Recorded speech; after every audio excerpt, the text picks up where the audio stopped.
Alrighty, hello there everybody. Let me fool with my technology and see that it's all working correctly, because I don't trust any of it at this stage. Yeah. So, there's my microphone. I do not know if it's too loud, but no, my headphones are hanging up on the microphone. Hi. Some weeks it's just like this. It be the way that it do. Okay. I think maybe it's doing that because the microphone can't point too near my face. Got the wrong thing on here. Help. That ought to be a little bit better. Hi. I'm Chris from Airwindows. I have just posted a plugin called Biquad 1/2, and the plugin's fine, but the video was an absolute train wreck. And I'll tell you why. The video was an absolute train wreck because I was testing out stuff that I'll be using for the music analysis stream that I will be doing.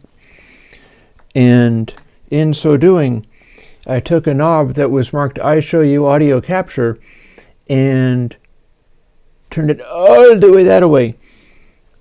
What that did was it made it play through the stream more quietly. I was trying to find an appropriate level to have the background music on. And then when I was playing the regular stream, since my whole audio setup is so convoluted, I was monitoring the audio at deafeningly loud volumes while the streaming software was taking the same input and turning it down insanely. And I had no time to fix any of it, so I was just boned. But, tell you what, let's fire this up and bring folks in. Because one of the things I did, having also being forced to punch in a new stream key every single time, which I still need to look and find out whether that is really necessary, because YouTube is making me revisit the settings for my streaming literally every single time I go live now. Maybe that's super normal. I really don't know. I couldn't tell you. These things are such mysteries. But we're here. I am back to 1 minute 35 because the Patreon thing dipped back below 1600. It's amazing I got up to that far though. And so we are going to hang here until 12:35, and then I'll figure out something else to do. I might work on my drums because I have been gradually and steadily putting together the ability to do live drums, which will be a departure from all the electronic music stuff that I do. And that'll also lead me in the direction of working with the computer like it is a tape machine, aka recording or tracking in the box, although I'm probably still going to be using my real mixer for mixing stuff. But it'll get me closer to being able to do what people were asking for me, which was, please do mixing and mastering tutorials. And one of the things I have to talk with you today about is, did that make grammatical sense? Oh, I don't even care. One of the things I have to talk with you today about is, I am about ready to add the third live stream. David, you chill. No, it's intentionally no epic promotions or coupons for Xmas. Oh, no, wait. All of my plugins, 3% off their list price. Which of course is 0. And 3% is not a very impressive percentage, is it? Oh well.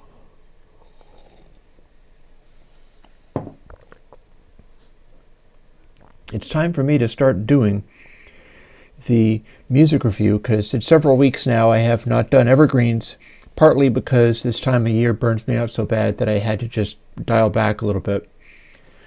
But the other part of it is that I need to warm up to doing a another live stream that will be either Tuesday or Wednesday, and I'll be asking you about this. And I will either listen to people's music online. Gosh, I wonder if my volume levels are good. I wonder if I'm killing my microphone or it's getting buried and pointed off in the wrong direction again. Yeah. If it ain't one thing, it's another. In the middle of the night when you get home. No, I can't give you each $1. There's surprisingly too many of you. So, we got to come up with something extra for me to do. Something like this, where I can get together and use my magical headphones to listen to music. And here's something I was going to fool with. Let me fire up something that you can't technically see, but... And you know what? I had better pull this back. And I have to run line in, because line in passes through iShowU audio capture. On the other computer, which I'll tell you about in a moment, it defaults to that, and then you have to switch it over to headphones and back to get it to operate in stereo.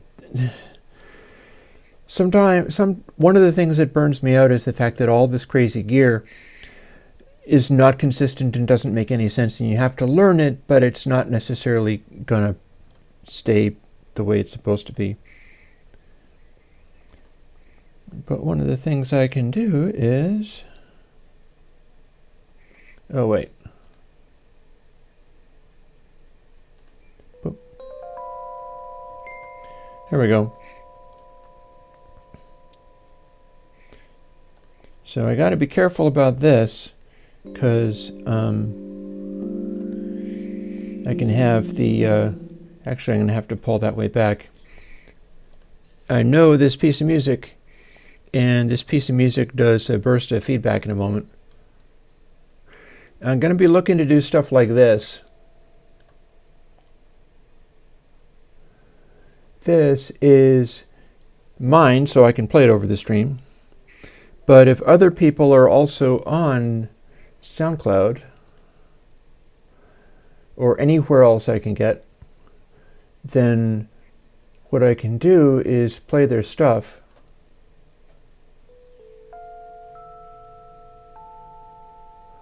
Was this the feedback bit?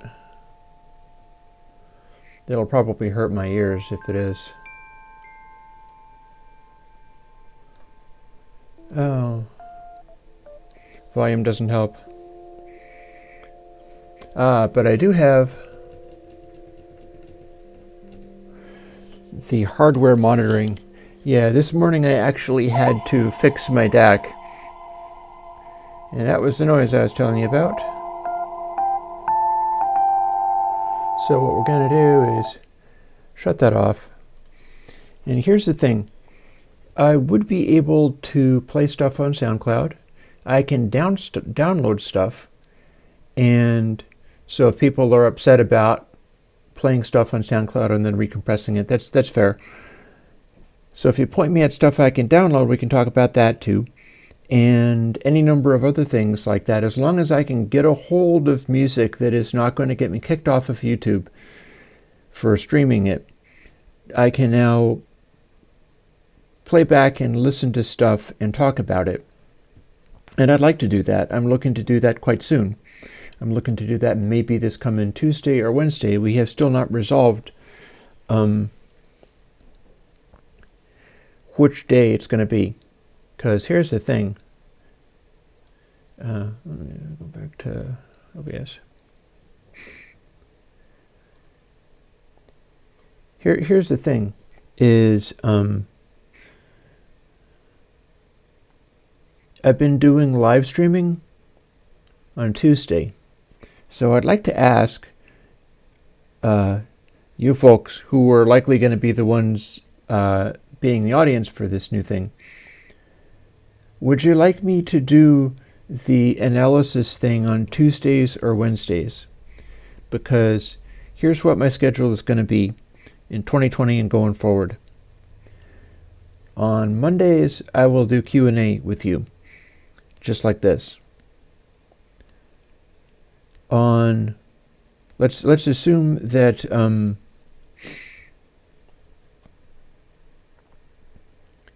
if I do keep things the same as I've got them and don't swap the days at all, then I'll be doing a music jam, which I've continued to do, and there's no reason I shouldn't, honestly. Like, streaming is the only way that people do music these days, and you can't make money on any of it, no matter what you do, so it's like you might as well do something that you appreciate. That's Tuesday, also at 11 o'clock to like 12:35 or so. And then on Wednesday, I'll get together with you guys much like this, but I'll be playing music and talking about it. And as I continue to wrestle with all the technologies and the video editing and stuff, I may very well also be able to show pictures and things. And we'll really get into it. People have been asking for that. And then on Wednesday night, beginning, not this coming week, because I've got some schedule conflicts. People are actually celebrating holidays and such. Imagine that. Beginning at 6 o'clock in the evening, roughly, and going until like 9 or so, I'm going to use the same channel, and I'm going to stream a social hangout with me and a couple of friends of mine that you haven't met, and possibly some of you as well. And it'll be by the pretext of like running a Minecraft thing. And that is in fact a game, and that is a game that we will be playing, but it's not really the primary thing. It's an excuse for folks to get together and hang out. Used to do that. There's another channel that I've got that has hundreds and hundreds and hundreds and hundreds of live streams. And I kind of lost touch with some of my friends when I stopped doing that. So we've been gradually getting to a point of wanting to like get the band back together and get back into it. Yep, the analysis stream is going to be live, and it's also going to be saved on YouTube, so you can always go back to that and play it off of YouTube. I mean, I get they're liking the Evergreens format. I can't keep it up, at least not right now. I might be able to throw other ones in there as like special rewards, or if there's anything that I specifically need to have. But, you know, if you need to hang and listen to me talking to you, I'm going to be doing a bunch of that, but it needs to be in a place where there's somebody else there. Otherwise, I'll just freaking go insane. So let's not go there. So there's that. Sunday, posting a plugin. I'm still going to be doing that. Monday this. Tuesday, let's say music. Wednesday, analysis live on this channel, much like this. And then Wednesday night, hanging out, playing Minecraft, talking with friends. And which will be, if folks are getting something out of hanging out with me like this, it'll be even better, because the friends that I hang out with are also creative types. And we try doing all manner of stuff and, you know, talk about what's going on in our lives and stuff. And we used to do this a fair amount. We used to do that quite a bit. So we'll be getting that together on the basis of we want to do it rather than because we expect any particular result out of it YouTube-wise. And it's going on the Airwindows channel because why not? I don't care anymore. If people want to spend a little more time hanging with me, they can do it in that way. And that's something I was needed to do. Oh, and there's more. If you wanted to be on a live chat and you have headphones and mic and stuff, and you're able to run TeamSpeak because we're talking using TeamSpeak, then you'll be able to come and join. I would say patron only, except for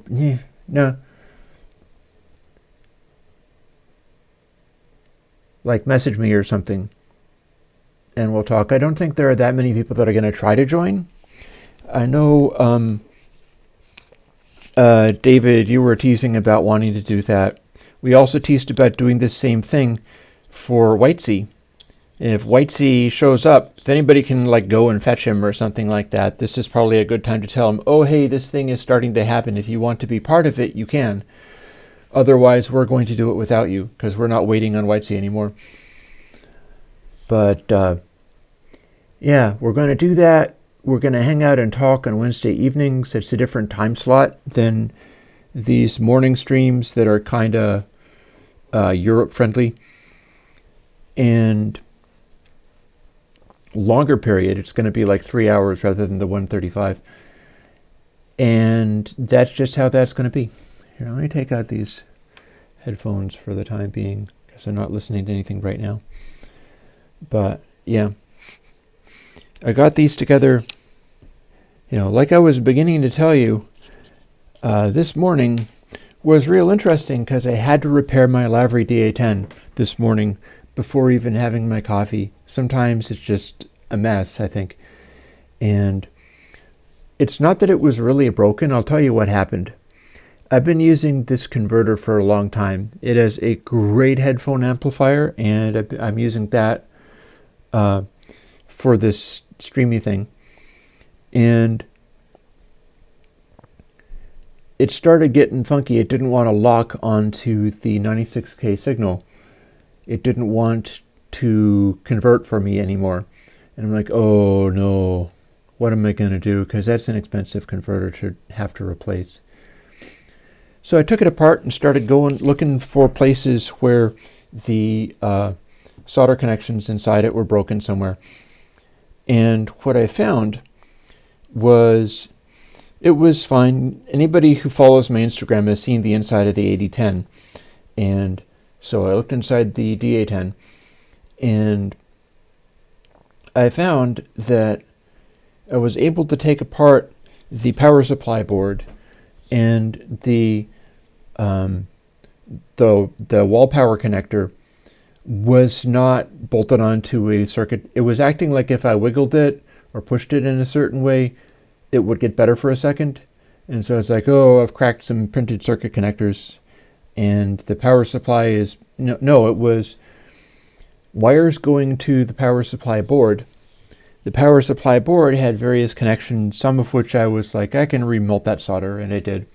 But what was really going on was the power supply board was screwed to the metal enclosure, and the deal with that was the screws on the right side, if I was looking at it going forward, I had to remove all these screws to take the power supply board out. And I removed the screws on the left, and that was normal. And I removed the screws on the right, and they were completely and totally loose. And I looked underneath and went, oh, hello. These have solder pads underneath them. These are a ground connection. What was happening to it was the screws had come loose inside it because I've had it in service for so many years. And, heating and cooling cycles can do that. And having those connections come completely loose when they're supposed to connect, there's like big, powerful ground traces to the case. And then two of the connections off the power supply board were supposed to be screwed firmly onto the screw mounts of the metal case. And there was like lines of solder underneath them that clearly were supposed to be squished onto the metal case. That was a connection, and it was a connection that had come loose. So I tightened it up again, and then it was fine. So, yay, I did not have a dead, expensive Lavery DA10. I will be able to go forwards and analyze people's music.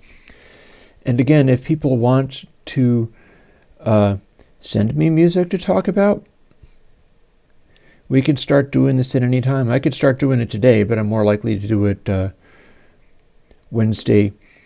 And again, I would kind of like to ask you guys, would you prefer me to do that on Tuesday or Wednesday, because one of the days is going to be the analysis thing. The other day is going to be me doing music, and then I'm going to be doing a Wednesday evening because that fits with some other people's schedules that I'm doing it with for the Minecraft Hangout. And you guys can join that if you want. I will make it possible to log on to the game server, which is in the corner of my room. It's literally on a laptop that my brother gave me. He goes through Linux equipment and discards the obsolete Linux equipment, which is still typically really powerful. So that's handy, having hand-me-downs. And if you have no preference, I'll just decide something. I'll decide whether I'd rather be doing the music thing on Tuesday or whether I'd rather be doing the music thing on Wednesday. Because in part what I'm doing is kind of calculating it so that I can handle the balance between dialing into a sort of high-pressure streaming, go live at a certain time kind of thing where I'm talking for, maybe it would be a good idea to do it on Wednesday, and I'll tell you why. Or not. Because here's the thing. Talking for an hour and a half without a break on Monday, and then hanging out and doing music on Tuesday, and then talking again on Wednesday. In theory, I would be able to rest up a little bit. But that would mean that Wednesday would be talking for an hour and a half live on stream and then talking for another 3 hours at the end of the night, and I might wind up like losing my voice and not able to talk anymore. Terrible fate, I know. Who gave me permission to talk? Goodness gracious me. So yeah, for those of you who are here, the analysis stream is going to be live. Tell you what, let me sketch that out. I will decide it.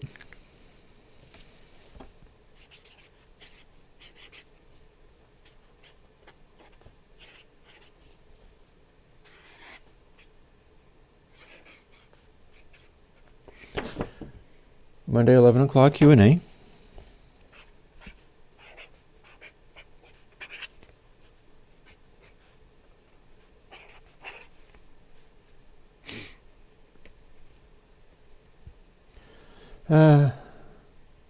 I don't know what to tell you about the YouTube. I think they're just trying to make me miserable or kill me or something. I can't answer for the YouTube alarm thing. It does say that it's live and people are here, so presumably there's that. I don't know whether maybe I'm supposed to be setting up way in advance, but if I do, I don't know whether I can leave the page and then come back and have it still be making some kind of sense. It's like the whole setup is just psychotic. I can't make any sense of it. So I'm lucky to be able to do anything with it at all. So tell you what, I'll call that stream Evergreens too, even if your music is not as green as it might otherwise be. My career probably green and serene. So Tuesday, 11 o'clock, Evergreens. That's tomorrow. Be there or be square. And then Wednesday,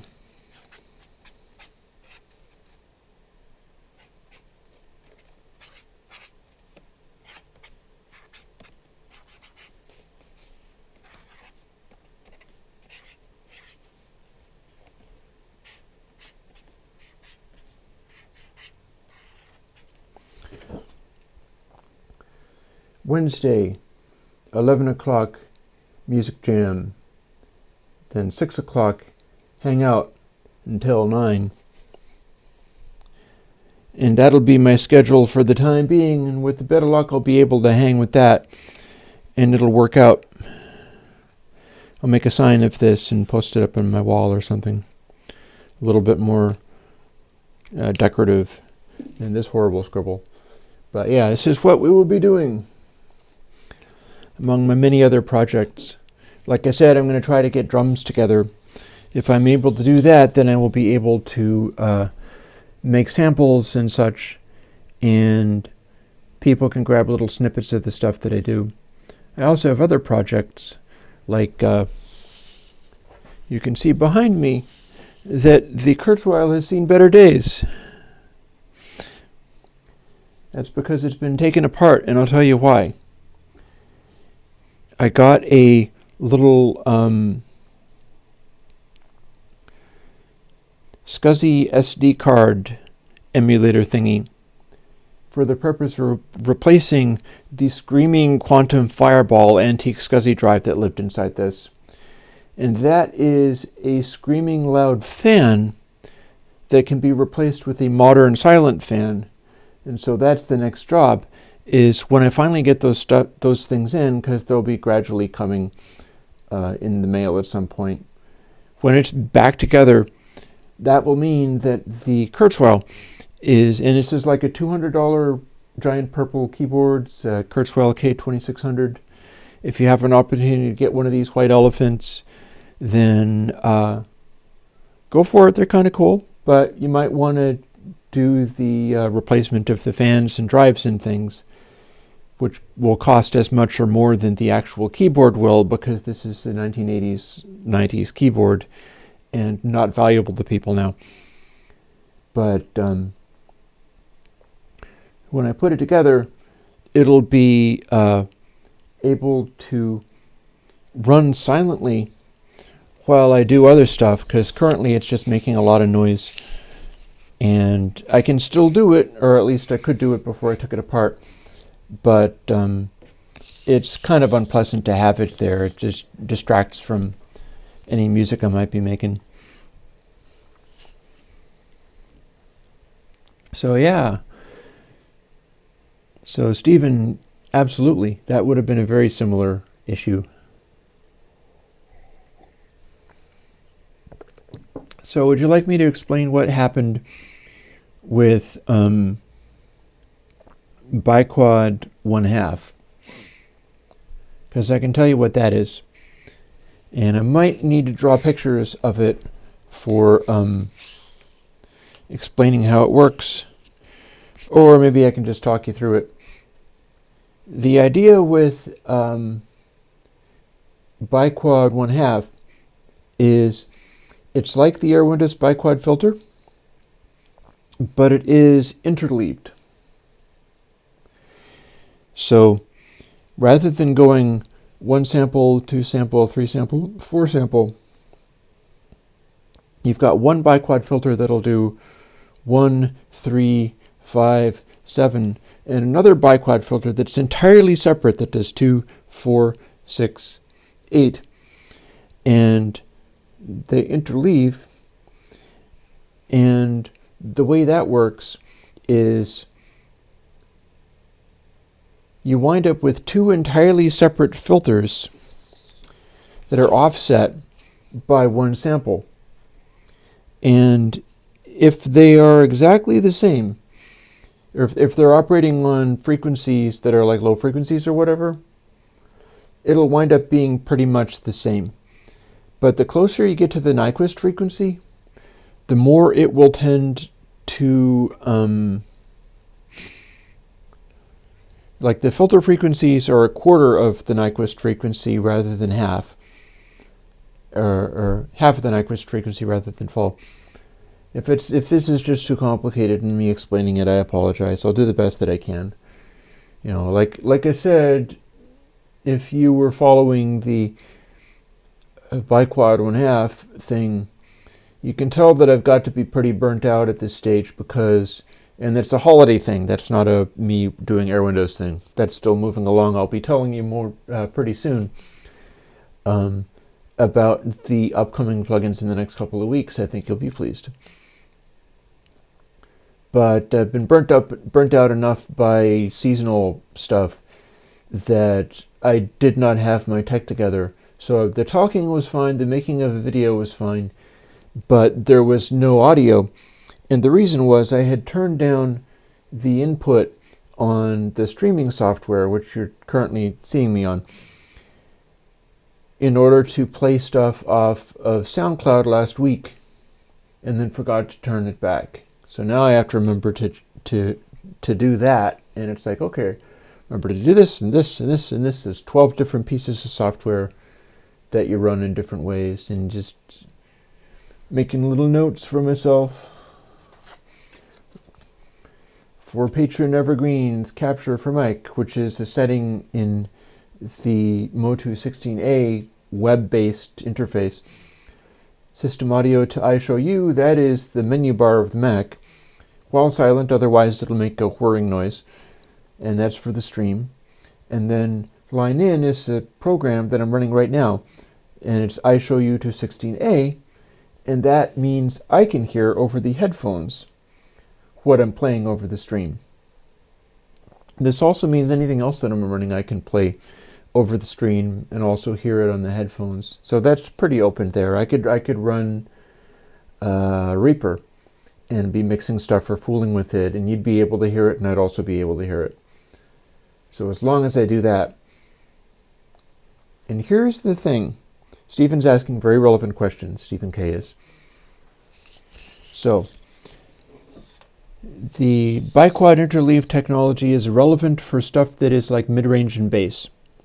As you know, I've got stuff coming up, such as revisiting 2-tape and some of the low-frequency stuff to cut out be a more effective DC blocker. And this will make that work a lot better. But like 2 separate instances of biquad a half sample apart but sort of interpolated together for a more analog sounding result? No. I suppose you could, but no. 2 separate instances of biquad 1 sample apart and just interleaving. They're not interpolated together.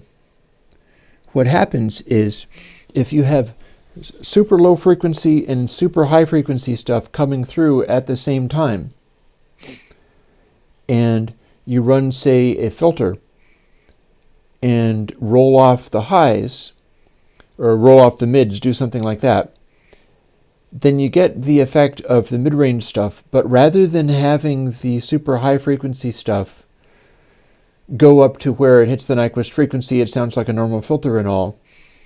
This is a kind of filter that starts to let through audio just at the Nyquist frequency. Now there's an interesting side effect to that. And this gets into a preview. I'll give you a sneak preview, and maybe you'll have questions to ask me about this. I can do a high frequency boost by doing a low frequency a filter, and then inverting it. So if I take a high frequency, let me get pencil and paper out, or pen and paper rather.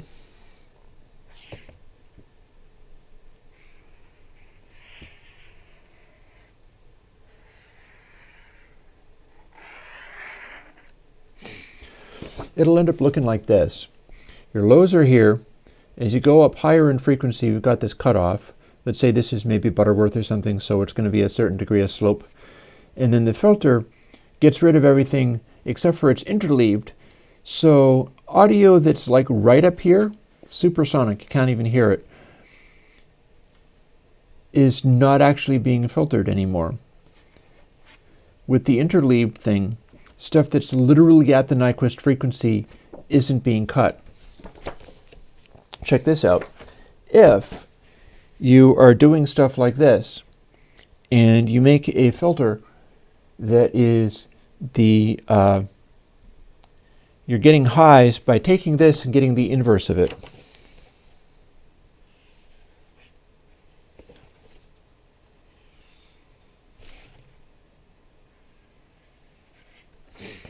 Here's what you get. Input sample minus this filtered thing gets this. You get just as good cancellation here, goes up here, and then as it hits the point where the interleaving happens, boop, which means if you do this as a boost,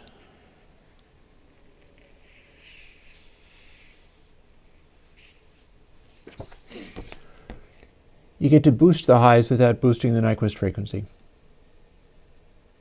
And that is a very analog-y behavior. And boosting the highs is where you'd care about this a lot more.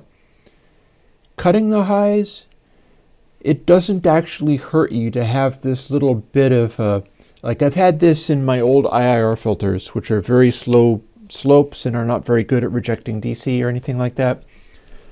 And there's a old plugin that I've got, I think it's out, and it is called Bass Drive.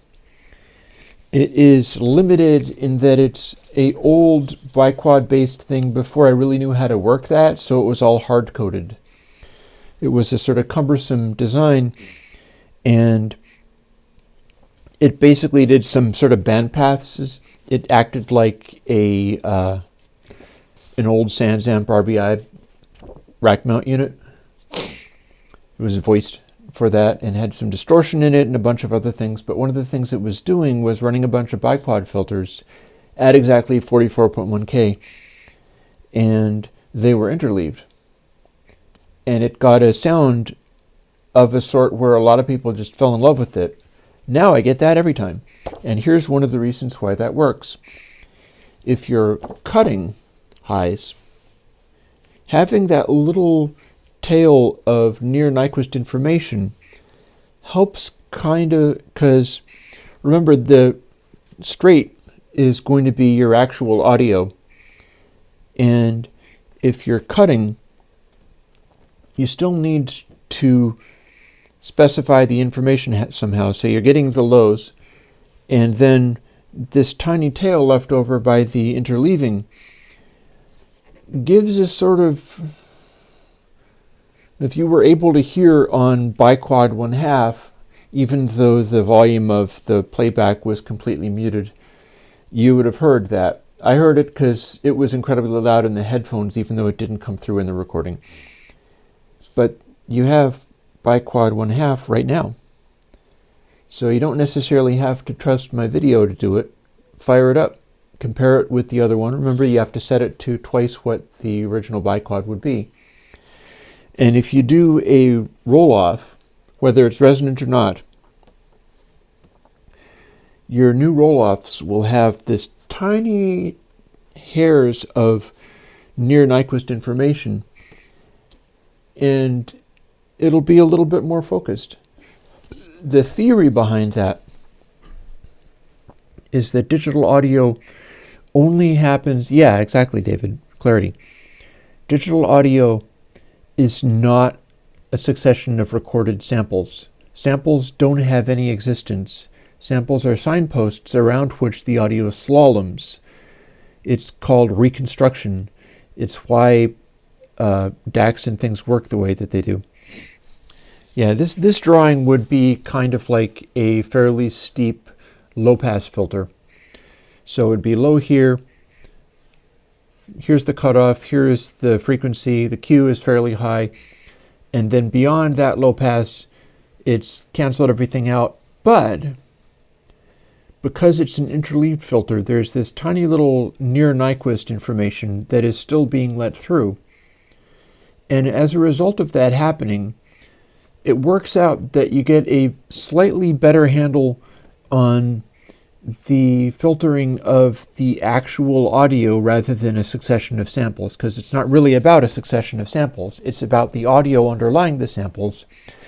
And it turns out that doing it in this way is, I think, a little closer to getting the actual audio. And nobody else does this because it's kind of insane. Nobody else is doing like, oh, let's interleave these filters. And then we're only, we have 2 full banks of filters that are each running half the time, and oscillating as if they were like Apogee UV22 or something. So there's all kinds of pluses and minuses about that. And if you were doing super high frequency near Nyquist work, you'd probably want to use a regular biquad because it'll give you more control over stuff up near there.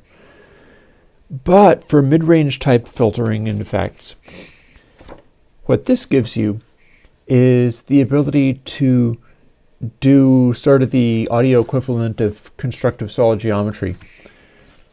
the audio equivalent of making things by making stuff and then subtracting them from other things. And if you make a high pass by running a low pass this way and then subtracting it from the raw signal, you get a high pass that is the inverse of that. If you added them back together again, you'd get bit identical audio. And if you boost the high pass, you get a boost that doesn't go all the way to Nyquist, that rolls off like it was an analog device.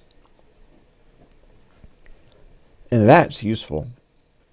And I'll tell you what I can do with it, because that's what I was working on all Sunday, which is part of the reason I was kind of burnt and not doing my video making effectively.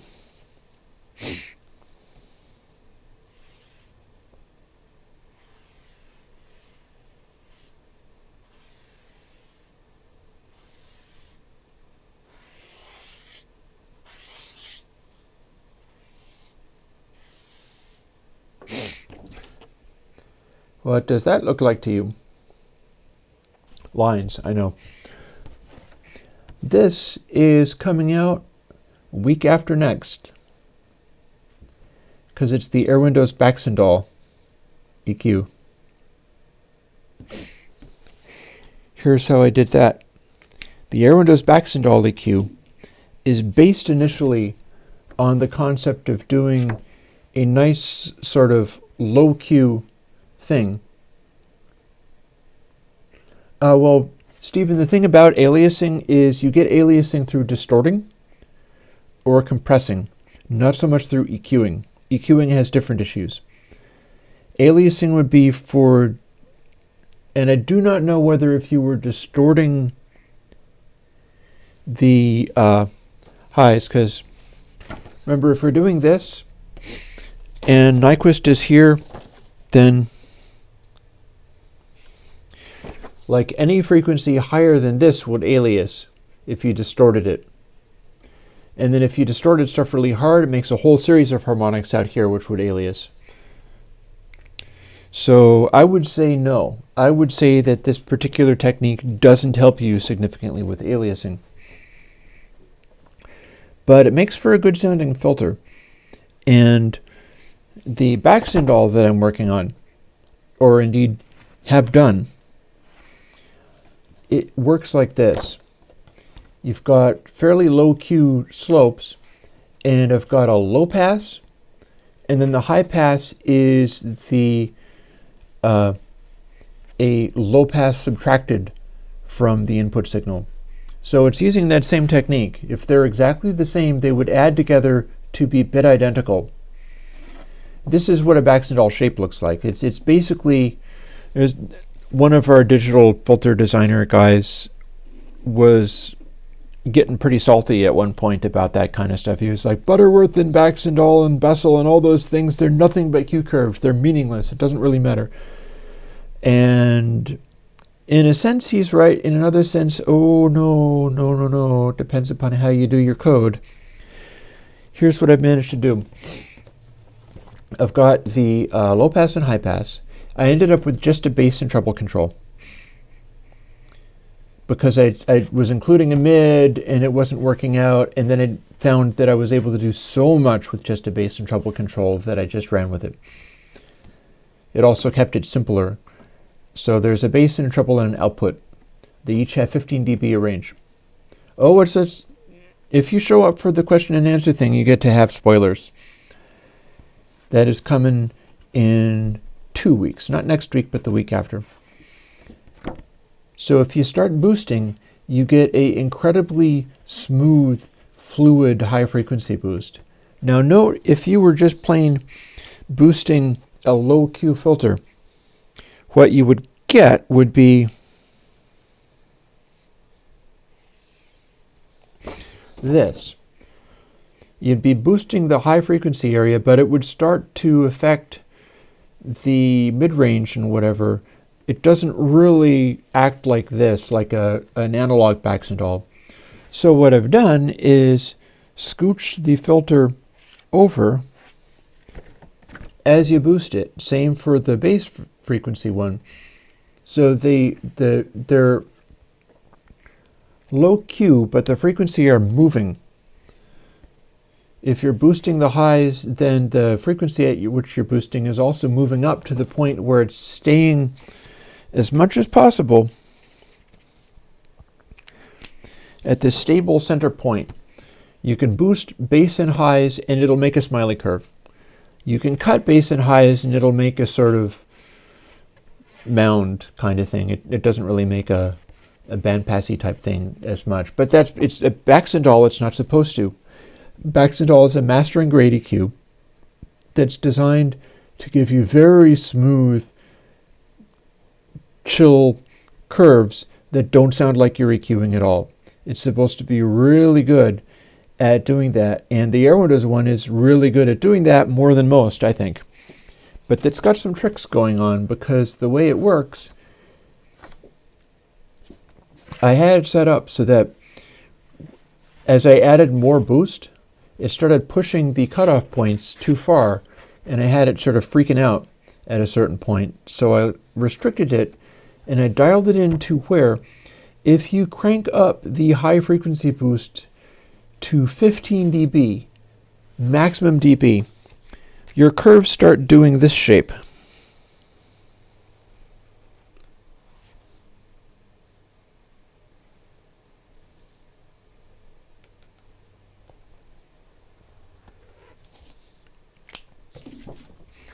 As you continue to boost, it starts doing this. First it's just bright, then it gets brighter and brighter and it starts pushing the super high frequency stuff, and then as you push to that 15 dB point, you start getting a major treble hype thing going on. And I won't say that it cuts mid-range quite, but it starts to cut mid-range a little to the point where it seems to just, you can push it beyond the beyond. No, you don't want the freaking out one. All it does is it makes artifacts and noises. Actually, that was the dumbest thing I could possibly have said to David Pixley. The muzzle is, oh, you don't want that. It makes artifacts and noises. Maybe I'll make you one specifically to do that. But all it does is short out, and then the plugin breaks. It goes to not a number, and then it goes pop, and then you get no output. One of those things where the freaking out means the algorithm is not working any longer, and the plugin dies until you resubstantiate it. But the way that it boosts, you wind up being able to push the treble to the point where it's emphasizing the super treble extra hard. And you can do that with one slider. And it's maybe not exactly the same with the bass, but it's the same kind of thing with the bass. If you should be able to keep boosting it until it starts exaggerating stuff. There is an additional trick too, because at certain positions, and you're boosting both of the bass and the treble, you'll wind up getting stuff like this. It'll start notching. But the notch can sometimes move as well. Like if you have the high frequency boost like this, you start getting a notch that can develop around 1K. But then you back off on it a little bit, and it'll start sneaking downwards. Also when you're boosting the bass at the same time. And then under any normal circumstance, it smooths right out or is not even a notch at all. So what you've got is two controls, bass and treble, where you can kind of just finagle it into a wide series of useful behaviors that do what you might want. And it's just an artifact of how the plugin works, but as an artifact of how the plugin works, it starts to do things. Like if you do this, it starts to put in a dip at a very relevant place if you were trying to emphasize the super low bass. You start pushing it more and a notch starts developing in the mid-range just because the filter frequencies are moving apart from each other.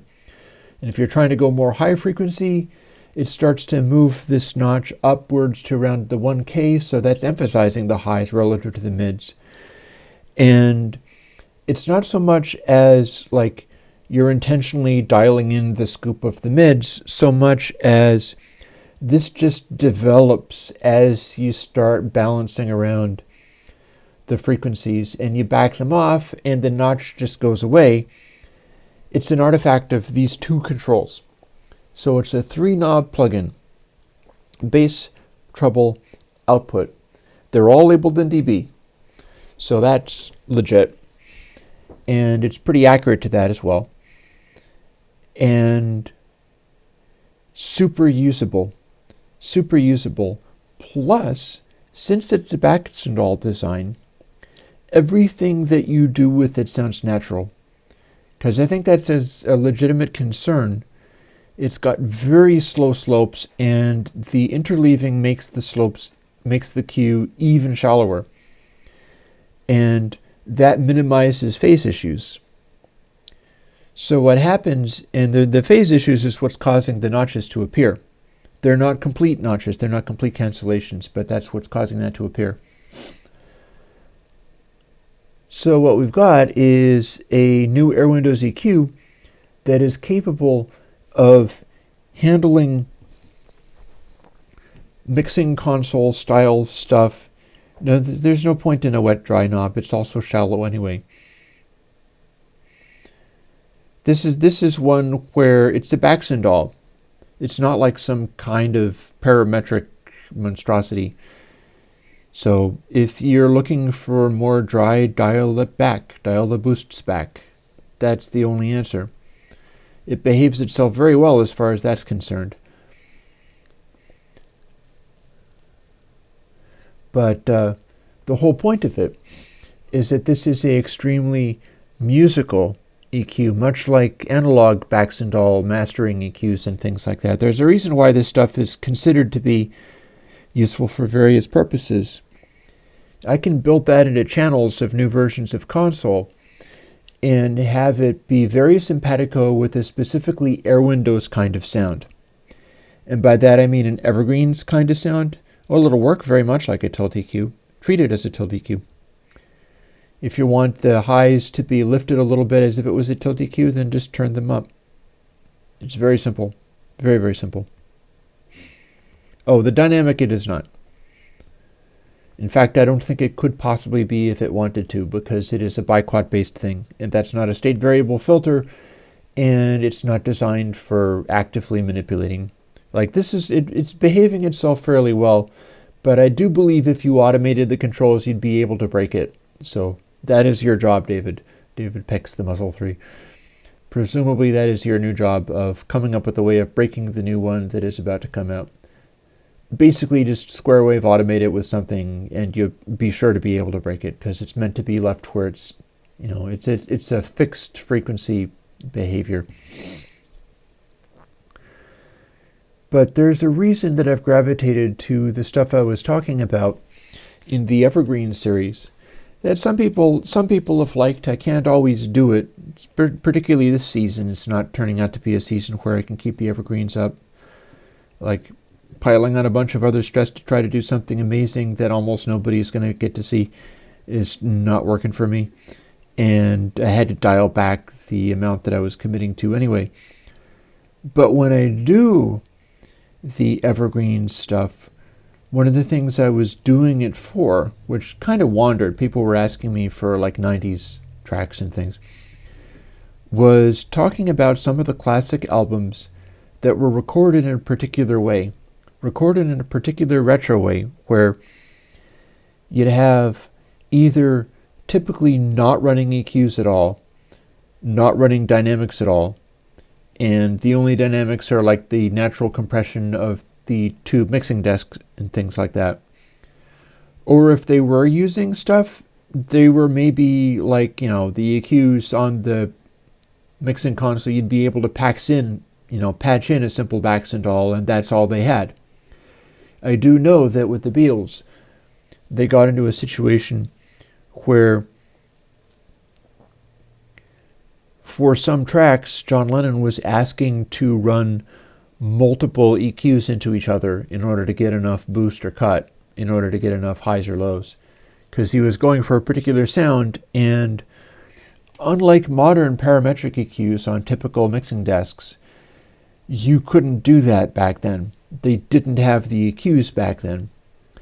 And though they made that possible in future, and nowadays it's like, oh, everybody has a EQ built into every channel of their desk, and it's an SSL, and it has these sweepable, 2 different bands of sweepable mids and stuff. What you're talking about is a assumption that every sound must be manipulated within an inch of its life. And this is why I gripe about Soothe all the time, or various things like that.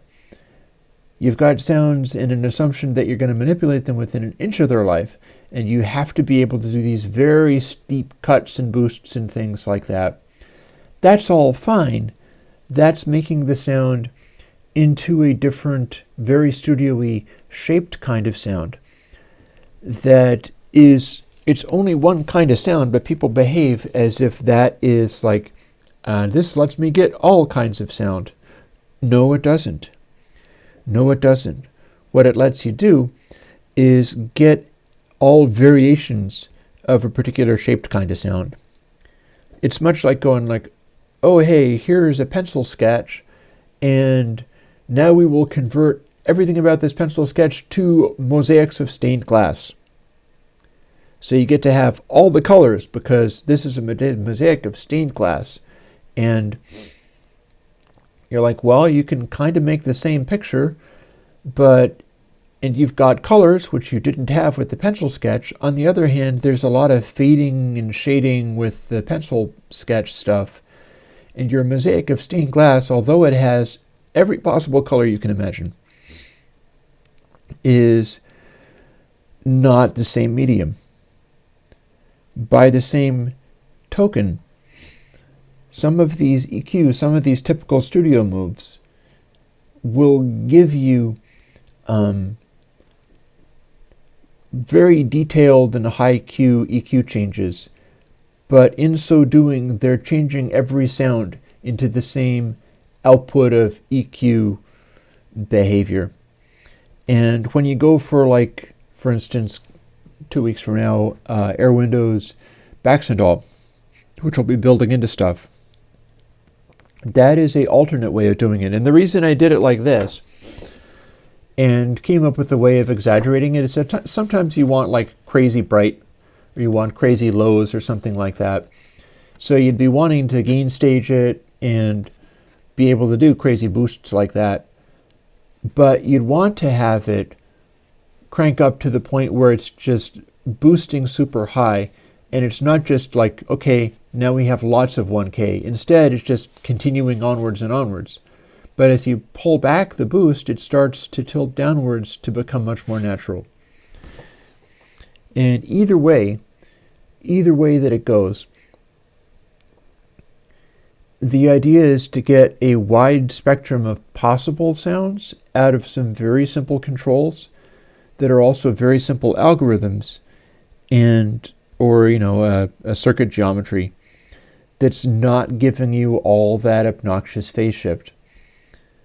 You can leave it much simpler, and many of your more natural kinds of sounds, you'll still be able to shape them, but they won't lose all of that naturalness that they might otherwise have. And that's part of what showed up in those evergreen albums that I will still sometimes bring out. You'd have a lot of stuff. I think I did Led Zeppelin 2 and talked about that. And that was a lot of EQ stuff being done with microphone placement, putting stuff out of phase and such. But that's not being done with steep EQs with the really high Q, really high resonance. It's not being done with steep synth-like filters. So this becomes a lost art. And one of the neat things about a lost art is if you start mastering it and you're able to do it, you sound differently than, the 6 guys next to you. Especially if the 6 guys next to you are just using modern studio technology the way that everybody does these days. They're all going to sound like television commercials. They're all going to sound the same. In a very, everybody's going to be auto-tuned, everybody's going to be beat detected, everybody's going to run lots of complicated EQ that is all very high slope. And it's a consistent sort of worldview, but it's not like you can do anything this way. Instead, it's only one view, and it's really samey. I think people will get really tired of that. I'm looking forward to getting some more stuff going on for actually tracking rock instruments and mixing those together and being able to show that off. I keep whipping out that sort of grungy track that has some rock instrumentation in it. It's either that or the synthetic stuff, I guess. But that is a bit of an example of that kind of thing. It's just a little crude. I could do better. Let us see.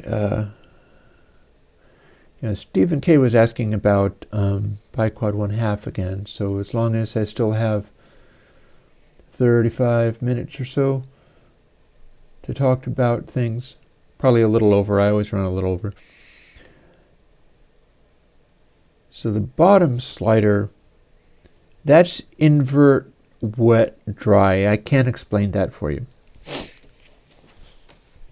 If I have an wet, dry on something, and this is one of the things that got me in trouble recently when I was trying to put like delta output into a bunch of compressors. I'm not sure whether delta is really the right term or not. I think that Bo was talking about it in that way. That you should be able to listen to what changed in the sound rather than just what exists in it. With a filter, let's say you do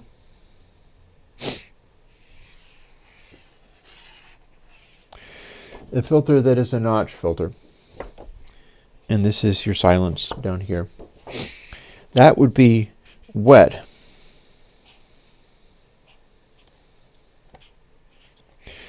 Wet inverse dry goes like this. If you fade to dry, you start getting less of an effect. And of course dry, no effect. If you have inverse, it's going to look kind of the same, but it's phase flipped. That's what inverse means.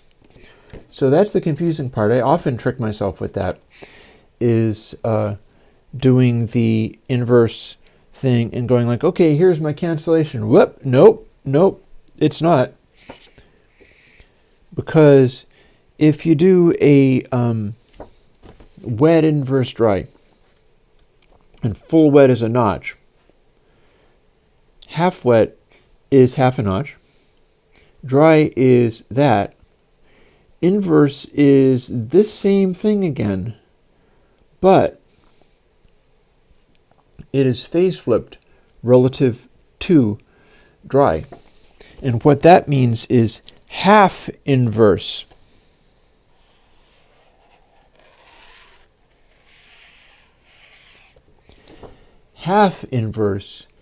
gives you the opposite of the EQ curve. Half inverse gives you a peak out of a notch, or a notch out of a peak, or the opposite of, and like a low pass becomes a high pass, and so on. So that's how that works. That's how inverse wet, inverse dry works on these filters. So with a bit of luck, that'll give you a hand as far as that's concerned, because that is the answer to why it's doing what it's doing. And the reason there's a full wet inverse in there is maybe you could use it. Maybe it'll wind up being useful for something.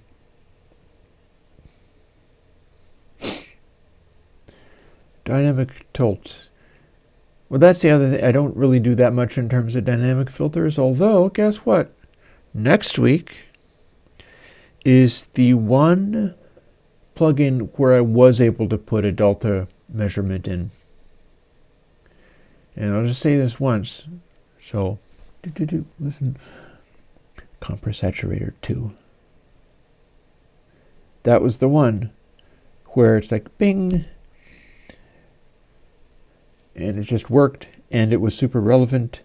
And I was even able to clean it up. I think that it's become now the best loudinator I have. It's the best limiter-like thing. It's got a distortion behavior in there, and you've got the delta in there to hear exactly what it's doing, and I made everything about it work a little better than it did. So that is the new hotness. That's next week. So we're going to be getting into, even if things are a little crazy, like next Monday is going to be hilarious. Let me just say, it's going to be redock almost, because I've got this stream.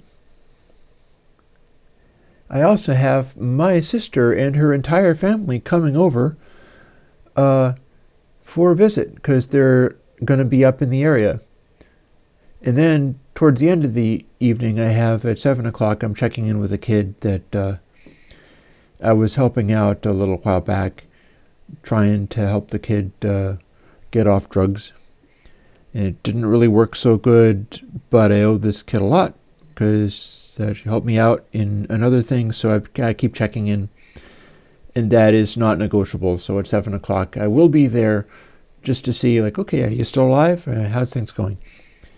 So that's going to be there. So that's 3 things. Oh, and I also have a load of firewood being delivered. So that could happen literally while I'm streaming.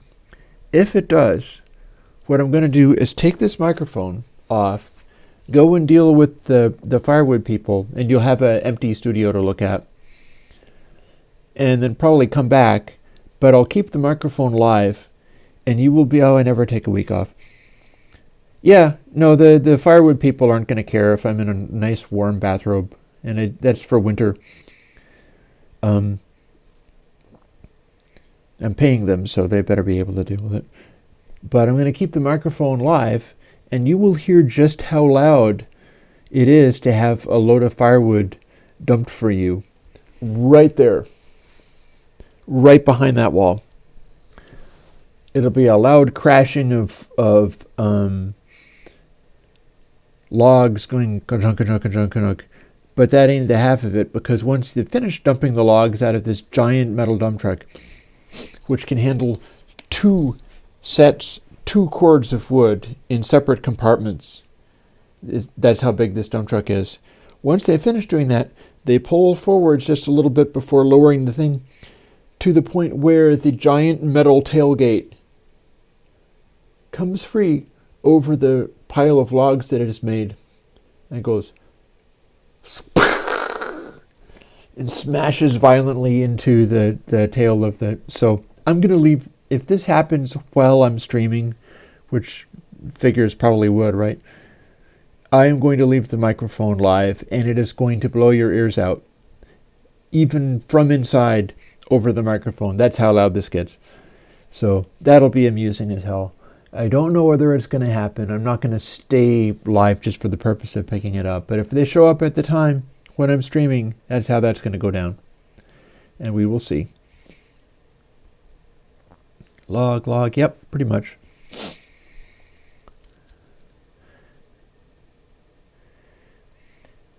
So yeah, David, I can explain a little bit more about the mix thing, because that's a legit question.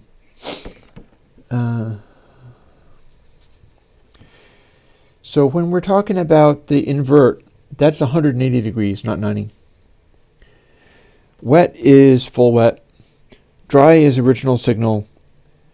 Inverse is phase flipped. It's like negative whatever the sample position is. So that's 180 degrees flipped, not 90 degrees. 90 degrees is like quadrature rotated. It's like phase shifting, whereas just straight up flipping polarity is 180 degree flip. So what that means is at half inverse, you have full dry and 180 degrees. I think I set it up in such, I'm not really sure. I think maybe what I've got with that, I've done it in different ways. Like if it fades from dry to full inverse, then there'll be a half position which is fully canceled out because they're equal in volume, but they're not at full volume. Whereas if I set it up so that the inverse went up to full crank inverse, but dry continued to be at full volume, you'd wind up getting to where it would be full cancellation rather than being able to give you an inverse. So it all depends upon how I essentially wire it up.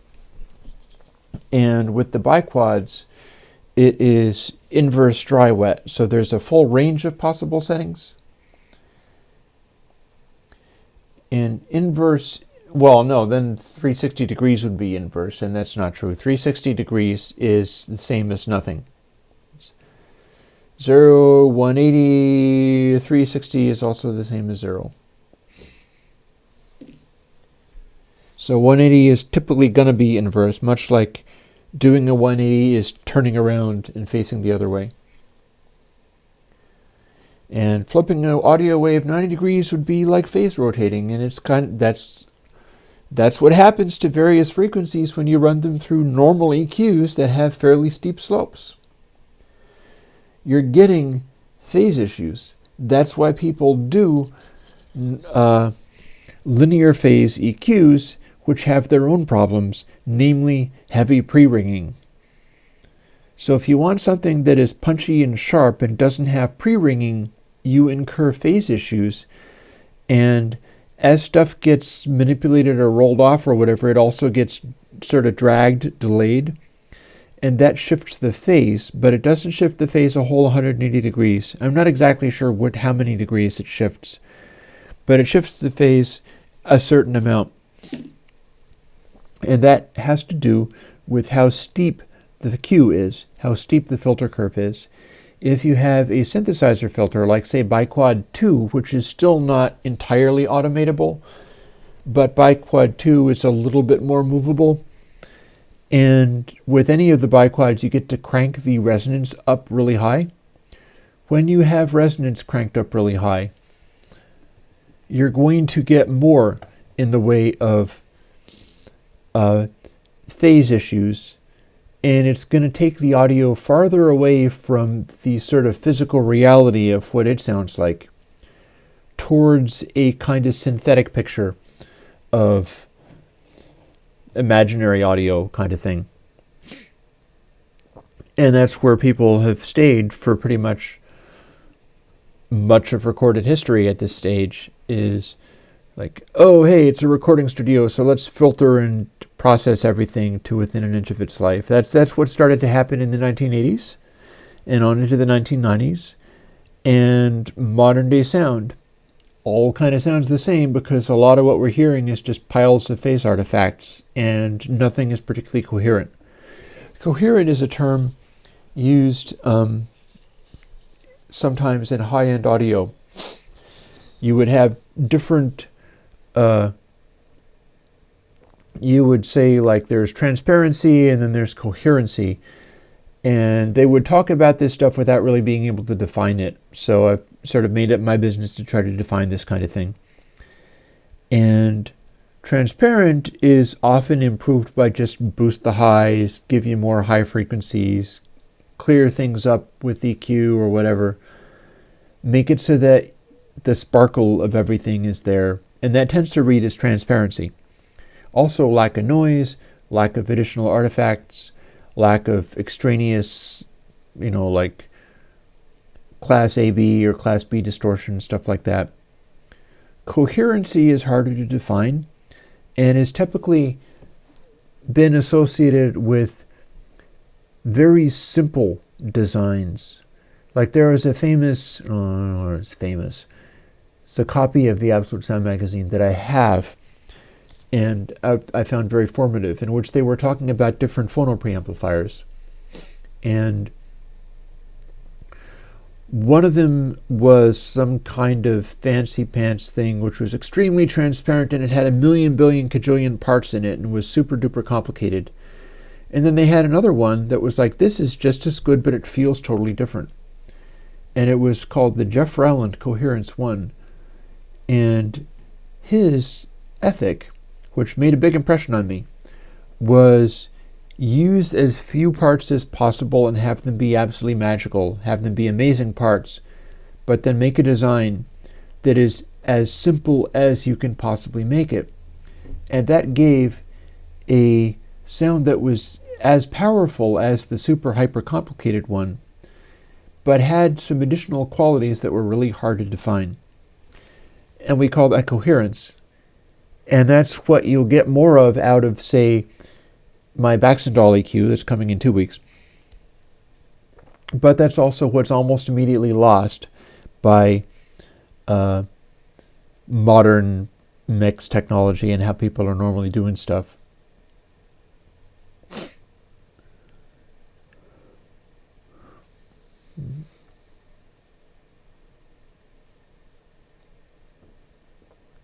So yeah, absolutely, Stephen. People are usually trying to scale the plugin's parameters. It's not necessarily the same thing as scaling the plugin's parameters. Like the Baxendale that I'm doing, it's able to go back to literally bit identical if everything is zeroed out.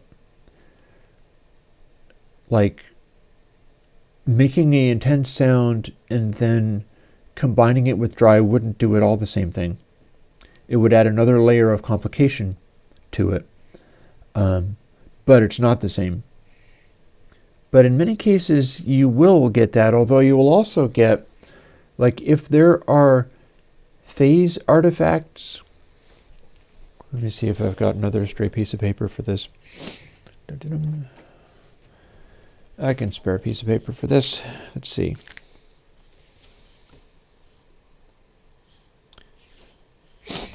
So say you got a sound, and I got to try to figure out how to draw this because I'm going to try to draw a phase response, and it doesn't follow the same issues is tricky.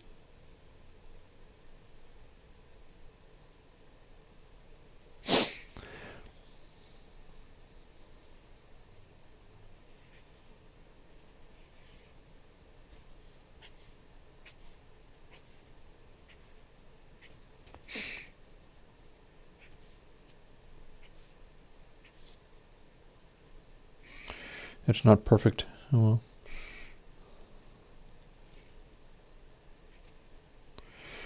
I'll exaggerate it in another way. Suppose you have like flat audio. This is your dry. And you're doing something which gives you a boost, but it's also smearing time relationships with audio. And we're pretending that this is not only a frequency curve, but it's also the waveform. Some shit like that, I don't know. But this is your visual aid as far as like try to imagine how this would be. So what you'd be doing is if you were applying smaller amounts of this filter,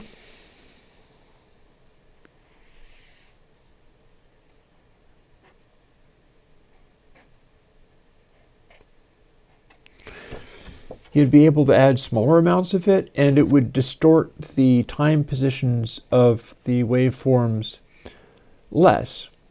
Whereas if you give it a big steep thing, you got a lot of phase smearing, and so it's basically taking pieces of the waveform and phase shifting them. It's a sort of conceptual picture of phase shifting. Now, if you combine that with dry,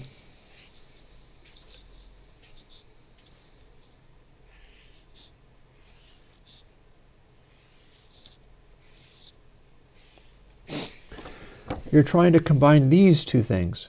One of them is dry and it doesn't have any phase shifting. The other one is wet, and by itself it still sounds like a cohesive thing, but when you combine it with dry, you're going to get weird cancellation effects because it's no longer in the same time relationship that it was. Like things that you're filtering are also being shifted time-wise, and if you combine them with dry, rather than just being sort of smeared time-wise, you're now also overlaying it, and you're getting funny cancellations and stuff. And that's the issue with running stuff that does phase shift and doing it in wet dry. That said, biquad and biquad 2 and biquad 1/2 let you do that on purpose if you like. It's got a wet dry. The point is the wet dry, especially if you're using high Q, like phaser, bingo, Arseny is doing well. That's how a phase shifter makes its swirly effect. It's not just And I have not yet made a phase shifter plugin, but if I was, this is how I do it. It's not just smearing the phase of equalized stuff or using all passes or however it does. It's also juxtaposing that with dry, like a phase shifter.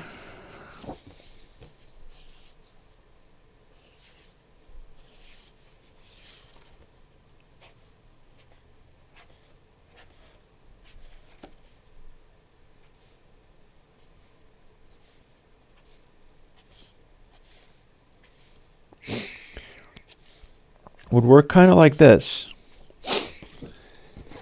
You'd have dry. You'd have a thing that's going through an all pass or something like that. I think they use all passes. I think it is a combination of a all passy like effect and a delay, because part of how you do analog phase shifting is with delays and things. And you use Vactrols, and the Vactrols fade in and out delay taps, and that's how you get the behavior. But you got your dry, you've got one stage of phase shift, you've got two stages, which is the output of this goes to the input again, and it goes through another set of phasing, and so on and so forth, that is successively mangling the phase delay on things. And then what you do is you combine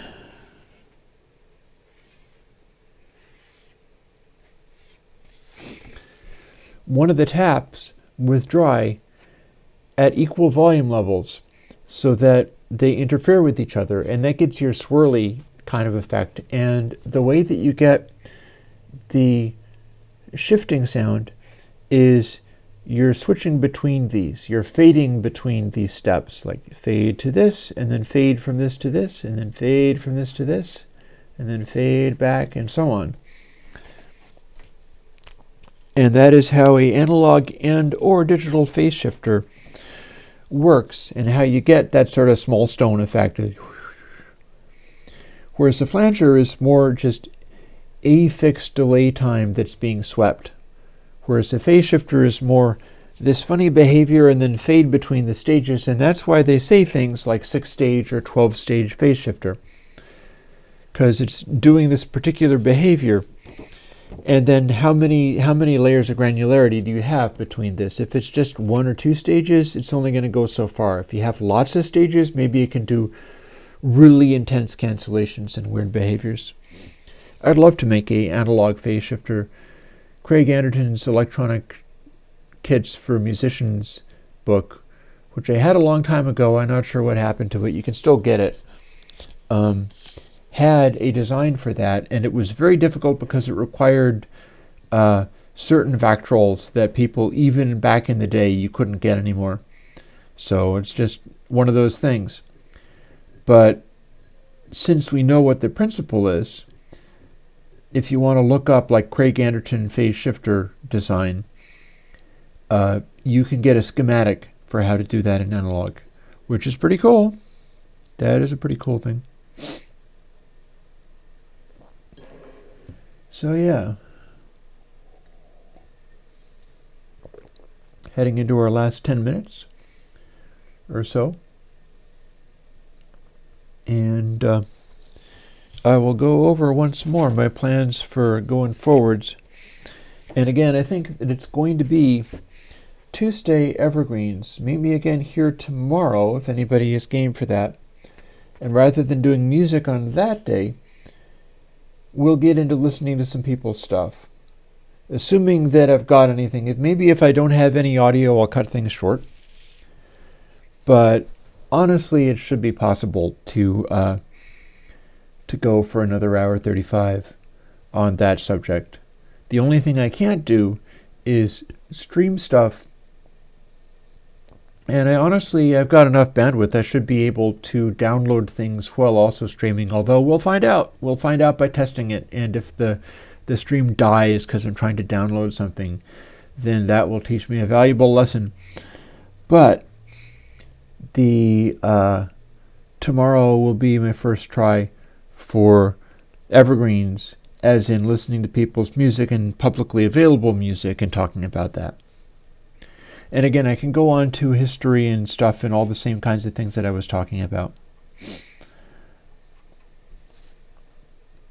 Elohai, maybe we should be picking your music for that, because you said you had some available, so we'll make that happen.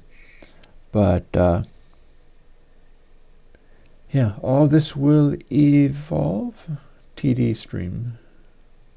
I don't even remember what that means.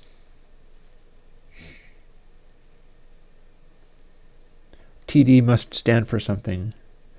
Something I did, but I don't remember what it was. No promises in our next evergreens. That'll happen when I'm able to do it again.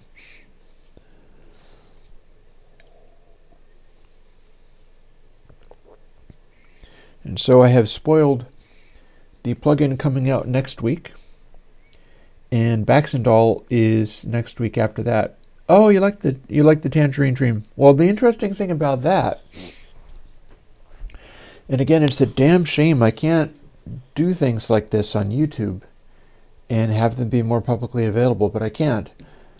But the interesting thing about that was just how little high-end was in that.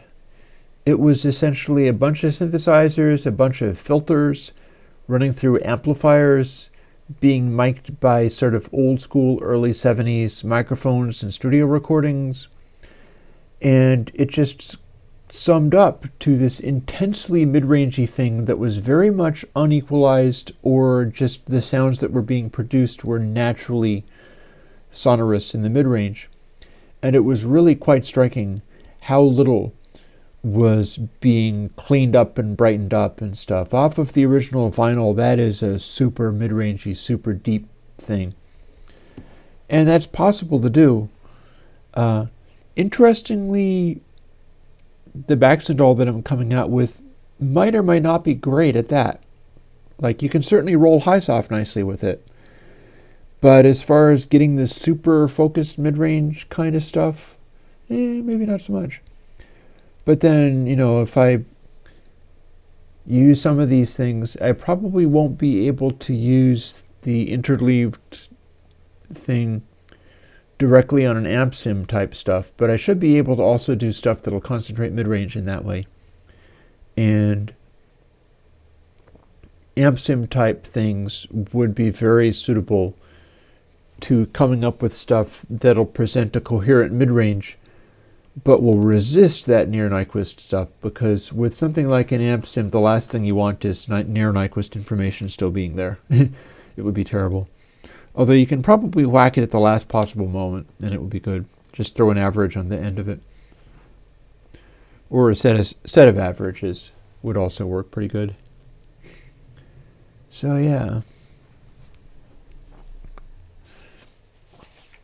So our plans are Mondays, 11 o'clock Q&A. Tuesdays, including tomorrow, 11 o'clock Evergreens. There is no ULaw 2. There's no reason there would be a ULaw 2. It's already complete the way it is. Wednesday will be when I do the music, so I won't be doing the music tomorrow. I'll be doing the Evergreens tomorrow. And Wednesday at 6 o'clock, not this coming Wednesday, but with a bit of luck, the one following, we'll be hanging out and Minecraft and stuff, if anybody wants. Otherwise, I'll simply be streaming it, but it'll really be about me getting to be with friends and spend some time just unwinding. People were asking me to get a rest and chill out a little bit, and that's one of the ways I do it. I caught up with those folks, less than a week ago. Not on stream or anything like that. And man, I felt a lot better once I had finished doing that. It's been so long. It's been so long.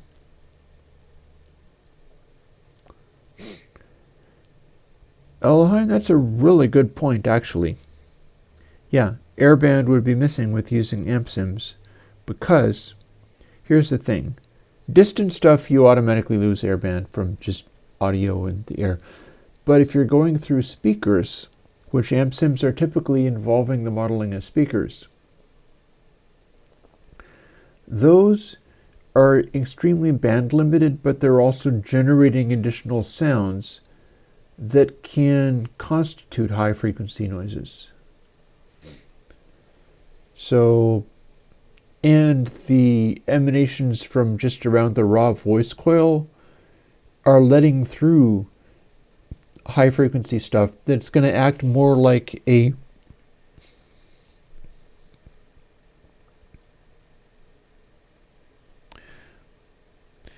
impulse response than just filtration. So, yeah, that's one of the things. So maybe it will become more of a distance issue rather than automatically assuming I'd have to get rid of the near Nyquist information. You might end up having an amp sim where if it let some of that stuff through, it would sound a little bit more real. And that could be darn helpful, honestly. Although I suspect I would still want to have boosts and things working like this, where you'd have a cut, and then the inverse of the cut becomes the boost, and then if you boosted highs, you'd be boosting them without boosting literally the Nyquist frequency, because that's not going to be generally helpful for you. It would probably work. We'll see.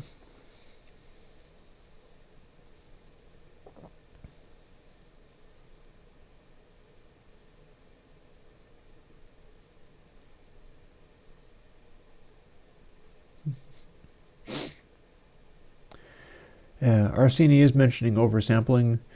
My way of handling artifacts is different from most. In fact, I've got recent stuff that came out.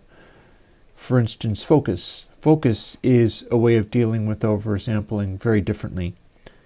Oversampling produces a lot of extra calculations, and you wind up with certain digital issues from just having so much calculating going on. My feeling about that is either if you're doing that kind of stuff, either you want to have it be incredibly over the top or not at all. So for sample rate conversion, I have a program called Brick that is an old Mac program, and what it's capable of doing a linear phase EQ thing that is insanely long, like the convolution kernel is many thousands of samples. The window is super wide. And in so doing, you can filter that and be very clear, very free of aliasing, and have an incredibly steep bandwidth filter. Focus doesn't work like that. What Focus does is it band limits the sound into very intense mid-range, and then you can amplify that, and that's already cutting out high frequencies that would be aliasing. So it's going to generate harmonics, but the harmonics are also going to be within, like, third harmonic is like X far above where the band is. So anything that's happening within that band, third harmonic is going to be over here, and it's also going to be within a band. And if you're doing gradual saturation, Focus has a bunch of different options for saturation. But if you're doing gradual saturation, you don't generate all the harmonics at once. They start happening one at a time. So you start getting like third harmonic and then fifth harmonic once you've got a bunch of third, and then seventh once you've got a bunch of third, and then some fifth.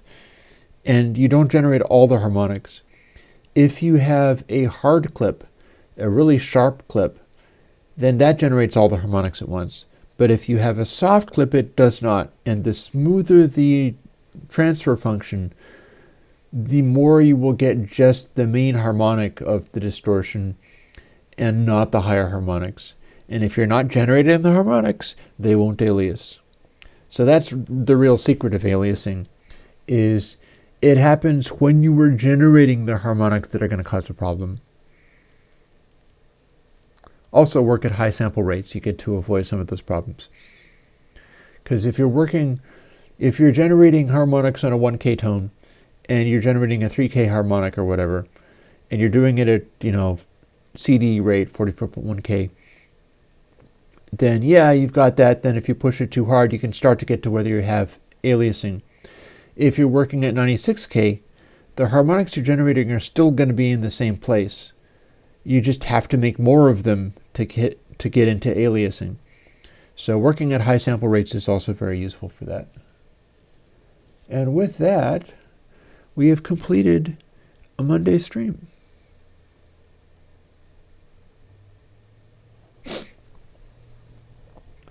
So with that, we have committed to next Tuesday is going to be Evergreens. You'll be hearing music with me, and we'll figure out something to listen to.